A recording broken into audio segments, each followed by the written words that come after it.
this is Danny here from High Cotton Decor. Thank you so much for watching another week here on my YouTube channel. Super excited this week to talk to you about a new product that I have been experimenting with. It's called Saltwash, and it is a texturing product. And I'm going to show you how I am using it to repurpose these boring plain plastic planters that you get from the nursery when you buy a plant into something super cute, keep them out of the landfill, and save you some money from having to go and buy those really expensive concrete or ceramic pots. So Saltwash, I'm going to tell you a little bit about it. I don't have the container with me. I actually put some in a plastic container to bring home and left the original container at the store. But it's a powder, and it comes in a couple of different sizes, and we sell it on our website, which is highcottondecor.com. And it's a very fine powder. It feels almost like a baby powder, maybe a tiny little bit more grit than a baby powder, but very fine. Comes with a scoop so that you can mix it easily. And I love this product because, first of all, you can do all kinds of fun things with it. But secondly, you add it right to your paint. So pretty much any paint that I have heard of works with Saltwash. I'm going to be using it with the Rethunk Resin paint, which you guys know is my go-to paint. But it works with chalk paints, it works with latex, acrylics, all of the things. So I love that because you can texture and paint your piece in one step. You're not putting a texture on and then having to go back and paint it, which I've seen with some other products. So you just add it to your paint with a little scoop. I recommend going slow as you're adding it because if you add too much, then you're going to have to add more paint. And so go slow. That way you can just, add a little bit at a time until you get the consistency. So I believe that the instructions recommend a consistency of about, I think they say like a cake batter, I want to say. You can make it thicker if you want a little bit more texture. You can make it thinner if you want a little bit of less. I just had a little bit of paint left in my Rethunk container. I'm using True Gray, which is one of my favorite grays. And actually I mixed a little bit of gray mist in because I just had a little bit of each color left and I'm trying to use it up. And so I just mixed it right in this container. Obviously, if I'm starting with a new container or a fuller container of paint, then I would mix it in a separate container. But since I was using the last of my paint anyway, I just went ahead and mixed it in here. So you can see that looks to me kind of like cake batter, maybe a little bit thicker. There are instructions that come when you order from us or you come into the store. We give you some instructions. There's YouTube videos and all kinds of fun things out there too that you can find to help you with determining exactly how much you're going to want to mix. But I usually just kind of go for about that consistency. You're going to put it on with a brush. I recommend using an old brush that you're probably maybe going to throw away because I think that would be really messy to try to clean up. So I would not use like a new brush.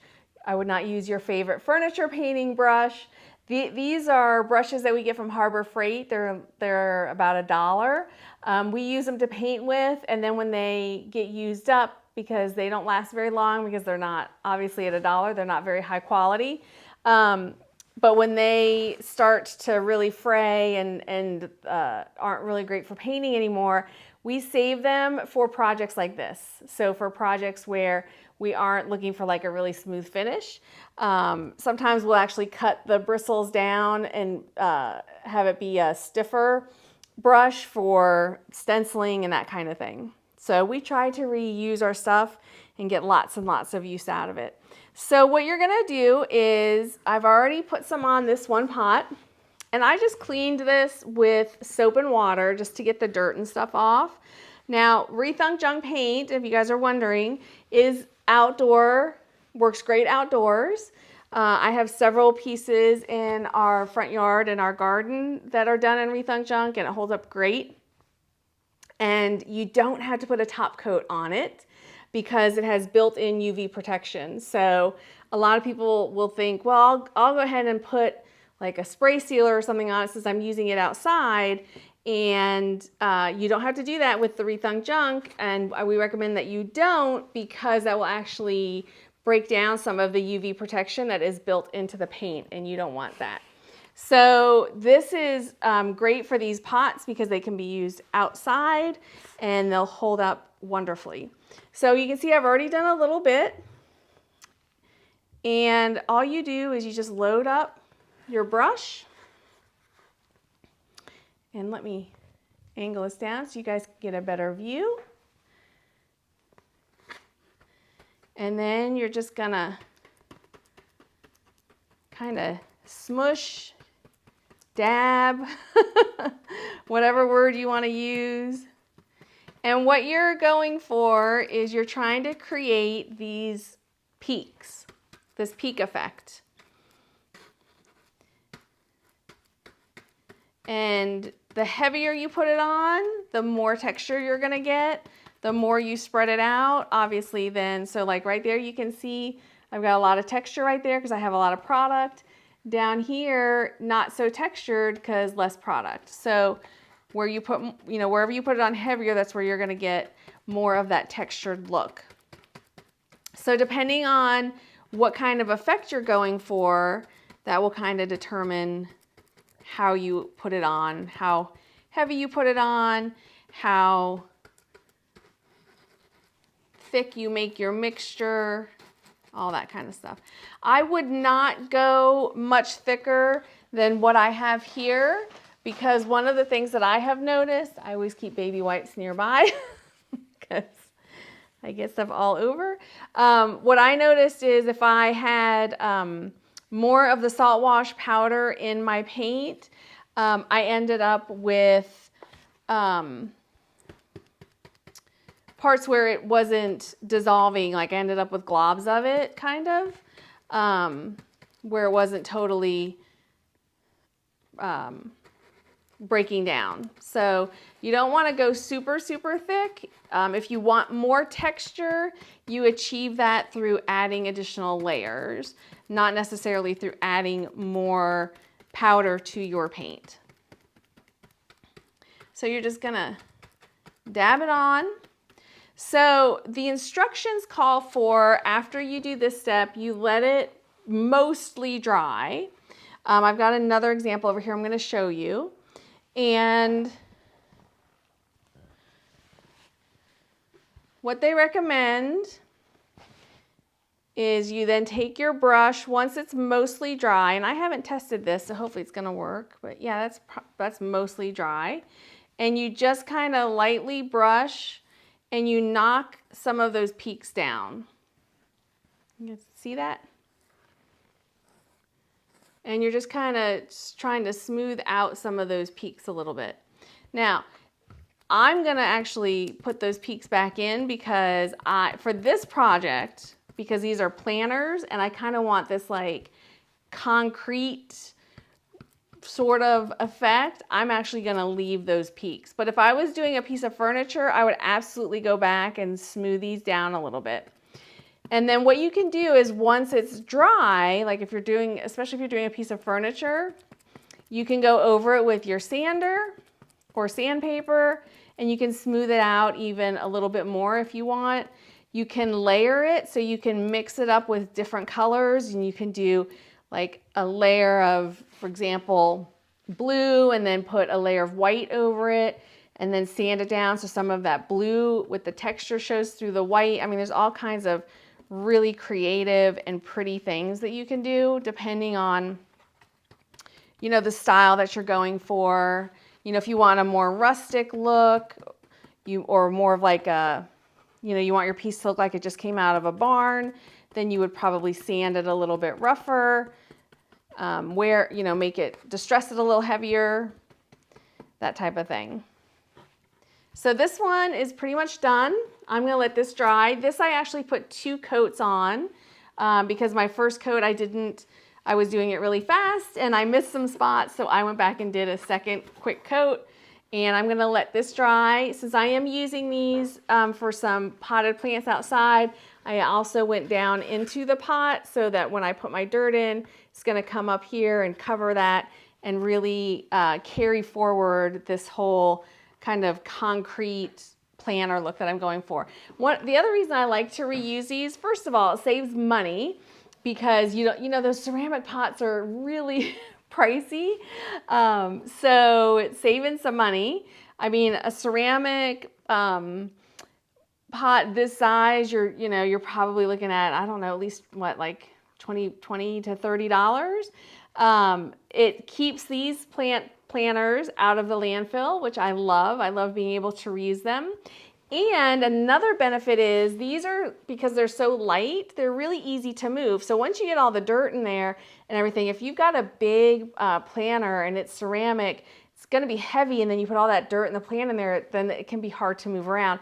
And I like to move my potted plants kind of all over. I like to, I rarely keep them in the same place all season. So I like having something light like this that I can easily move without getting Tim to come out and help me. Let me show you another finish that I did. So this one, I was just kind of playing around. I did the first coat like what you saw on this first one that I did. And then I went, and again, I was doing these fast, so I didn't get full coverage because I was trying to get them done real fast the other day. I went back, just getting it all over me. And rather than going like this for the second coat, I actually brushed it. And I really like that. I really think that looks like a, some of the concrete planters that I've seen, like that textured concrete kind of a look. So I think that turned out really neat. See if you guys can see that. You can, like I said, you can layer on one of the other ones that I did, and I'll add some footage of these when they're all done so you guys can see how they look in the garden.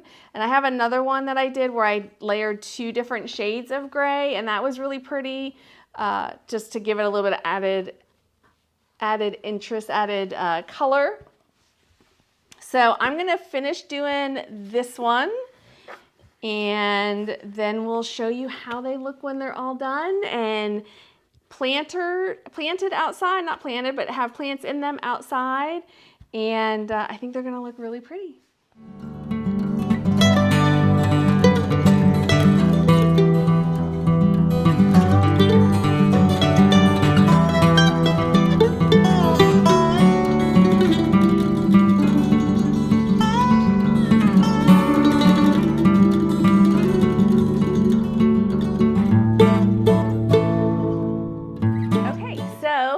I have all 3 of these pots done. I'm just gonna let them dry overnight. The first 2 that I did are about halfway dry or so. This one that I just did, obviously not dry at all, but by tomorrow morning, all 3 of them will be dry.